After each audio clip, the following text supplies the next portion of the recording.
Class 8 mother Teresa school online class 8 अपन ने अभी तक जो किया उसमें सरल ब्याज, चक्रवर्ती ब्याज में शर्त, वार्षिक, अर्धवार्षिक दोनों कर ली।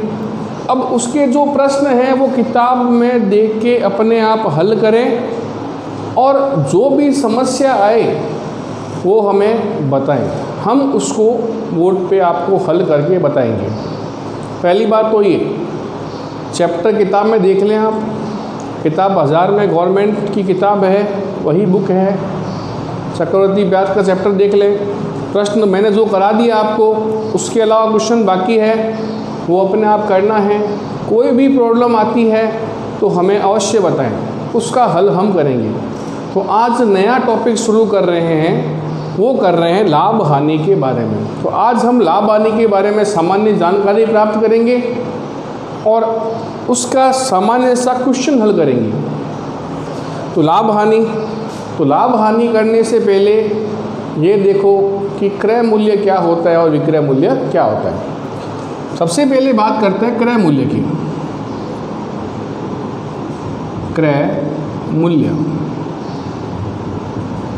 क्रय मूल्य क्या होता है, इसे कहते हैं क्रय मूल्य। क्रय मूल्य होता है खरीदना। जैसे हम बाजार गए और बाजार से एक किताब या कोई कॉपी या कोई पेन हमने खरीदा, दुकानदार से हमने खरीद लिया, तो जो खरीदा है वो हमारा क्रय मूल्य है। क्रय मूल्य का अर्थ क्या हो गया? खरीदना हो गया। क्रय मूल्य का अर्थ क्या हो गया? खरीदना। आगे बात समझ में? क्रय मूल्य का अर्थ क्या हो गया? खरीदना। आगे बात समझ में? अब दूसरी बात करते हैं विक्रय मूल्य की।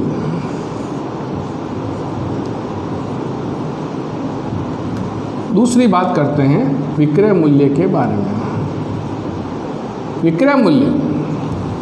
विक्रय मूल्य का अर्थ क्या होता है? बेचना। अब जैसे आप बाज़ार गए, बाज़ार से पेन लेके आए, वो 10 रुपये का पेन था। वो पेन आप बाज़ार से लेके आए, घर आते ही आपके किसी फ्रेंड ने वो पेन देखा, उसने बोला यह पेन मुझे दे दो। तो आपने दुकानदार से ख़रीदा था 10 में, तो आपने फ्रेंड को बोल दिया कि यह पेन 12 रुपये का है और फ्रेंड ने आपको उस पेन के 12 रुपये दे दिए। तो आपने जब खरीदा तो दुकानदार से खरीदा, आपका वो क्रय मूल्य था। लेकिन जैसे ही आपने अपने फ्रेंड को, मित्र को बेचा, वो आपका विक्रय हो गया। तो 10 का जो खरीदा हुआ था वो आपने 12 रुपये में बेचा। तो उससे आपको फ़ायदा हुआ या नहीं हुआ? आपको 2 रुपये का फ़ायदा हुआ। उस फ़ायदे को बोलते हैं हम लाभ। और अगर मान लो वही पेन आप 10 रुपये का लेके आते और 8 में बेचते तो आपको नुकसान होता, उसे बोलते हैं हम हानि। तो लाभ का मतलब क्या हो गया? फ़ायदा। किसी भी चीज़ को खरीद कर जब उसको बेचा जाता है तो हमें क्या होता है? फ़ायदा होता है। फ़ायदा क्या हो गया? लाभ हो गया। और अगर उसकी कीमत क्रय मूल्य से कम मिले तो वो होता है नुकसान, उसे बोलते हैं हानि। ये दोनों डिपेंड करते हैं क्रय मूल्य पे। ये दोनों डिपेंड किस पे करते हैं? क्रय मूल्य पे। तो अगर क्रय मूल्य से ज़्यादा में विक्रय करते हैं, क्रय मूल्य से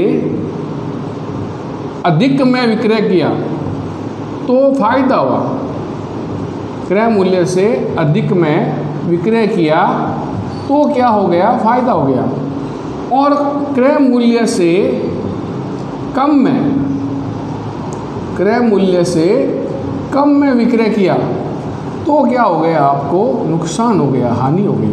ठीक है, ये बात की अपन है लाभ और हानि की। लाभ माने क्या होता है? फ़ायदा, और हानि माने क्या होता है? नुकसान। एक चीज़ और ध्यान रखो कि जैसे आप टीवी लेके आते हैं, बाज़ार से हम टीवी लेके आए, टीवी की कीमत 10,000 रुपये बाज़ार में थी, ठीक है।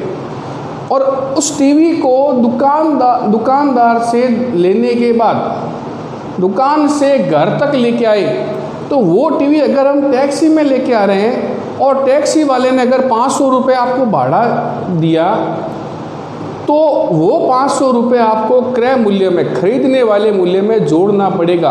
उसके बाद ही लाभ हानि निकालनी पड़ेगी, क्योंकि वो 500 रुपये खर्च हो रहे हैं, किस पे हो रहे हैं? वो 500 रुपये टीवी को घर लाने के लिए हो रहे हैं। जो 500 रुपये खर्च किया किसके लिए किए? वो टीवी को घर लाने के लिए किए। तो क्रय मूल्य में अगर कोई साथ में खर्च दिया हुआ है तो उस खर्च को जोड़ना पड़ेगा। क्रय मूल्य प्लस खर्च दोनों को जोड़ोगे तो शुद्ध क्रय मूल्य आएगा। उस शुद्ध क्रय मूल्य पर अपने को लाभ और हानि देखनी है। ठीक है, सूत्र करते हैं इसका अपन। लाभ कैसे आएगा? सूत्र क्या होगा? तो लाभ बराबर होता है विक्रय मूल्य माइनस क्रय मूल्य। तो विक्रय मूल्य में से क्रय मूल्य घटाएंगे तो लाभ होगा। विक्रय मूल्य में से क्रय मूल्य घटाएंगे तो क्या होगा? लाभ होगा, क्योंकि विक्रय मूल्य अधिक होगा और क्रय मूल्य कम होगा तो फायदा हुआ, तो हमारे लिए लाभ है। हानि का सूत्र क्या होगा? हानि कैसे आएगी? हानि आएगी क्रय मूल्य माइनस विक्रय मूल्य, क्रय मूल्य माइनस विक्रय मूल्य। क्योंकि इस कंडीशन में अधिक में खरीद कर कम में बेच रहे हैं हम, तो हमारे लिए क्या होगी? वो हानि होगी, क्योंकि क्रय मूल्य अधिक है और विक्रय मूल्य इसमें कम है। ओके, अब बात करते हैं लाभ प्रतिशत और हानि प्रतिशत की। लाभ प्रतिशत का सूत्र क्या होता है? लाभ प्रतिशत सूत्र होता है इसका लाभ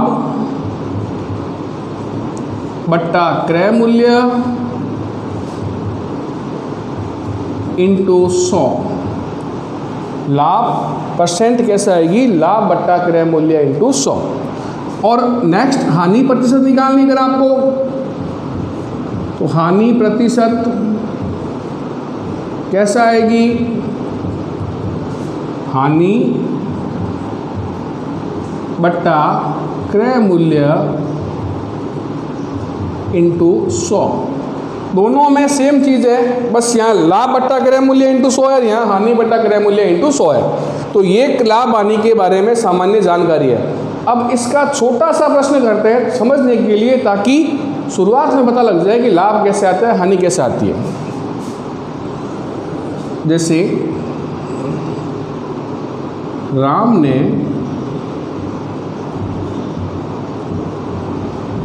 एक साइकिल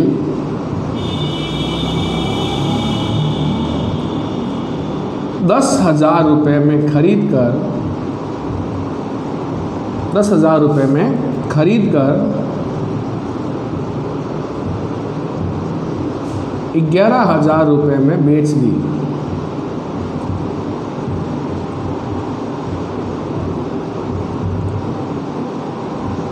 लाभ या हानि ज्ञात करो। लाभ या हानि ज्ञात करो। प्रश्न को ध्यान से पढ़ेंगे। क्या दिया है प्रश्न ने? राम ने एक साइकिल 10,000 रुपये में खरीद कर, 10,000 रुपये में खरीद कर, क्या लिखा हुआ है? खरीद कर। और खरीदना क्या होता है? क्रय मूल्य। खरीदना क्या होता है? क्रय मूल्य। तो क्रय मूल्य कितना आ गया? 10,000। क्रय मूल्य बराबर कितना हुआ? 10,000। ठीक है, 10,000 में खरीद कर, खरीदना क्रय मूल्य होता है। कितना क्रय मूल्य आ गया? 10,000। 11,000 में बेच दी। बेचना क्या होता है? विक्रय मूल्य। विक्रय मूल्य कितना आ गया? 11,000। कितना विक्रय मूल्य आया? 11,000। तो क्रय मूल्य 10,000 आया, विक्रय मूल्य 11,000 आया। अब दोनों में अधिक क्या है? देखो, क्रय मूल्य 10,000 है, विक्रय मूल्य 11,000 है। तो 10,000 में खरीद कर 11,000 में बेची। तो ये बताओ फायदा हुआ या नुकसान हुआ? ये हो गया फायदा, क्योंकि 10,000 में लाया और 11,000 में बेची, तो ये फायदा हो गया। तो फायदा मतलब क्या हो गया? लाभ हो गया। तो लाभ हो गया। लाभ ज्ञात करो। लाभ बराबर क्या होता है, विक्रय मूल्य माइनस क्रय मूल्य। लाभ बराबर क्या होगा, विक्रय मूल्य माइनस क्रय मूल्य। कितना विक्रय मूल्य है 11,000, कितना क्रय मूल्य है 10,000, तो 11,000 में से 10,000 घटा दो, कितना आएगा 1,000। तो 1,000 रुपये क्या हो गया, इसको लाभ हो गया, क्योंकि ये फायदा हो गया। 1,000 रुपये क्या हो गया, लाभ। तो इसके बारे में सामान्य जानकारी अपने आज प्राप्त कर ली। अब इसके बड़े प्रश्न हैं वो कल के वीडियो में करेंगे। घर पे क्या करना है आपको, इसको सूत्र याद करने हैं और अध्ययन करना है। धन्यवाद।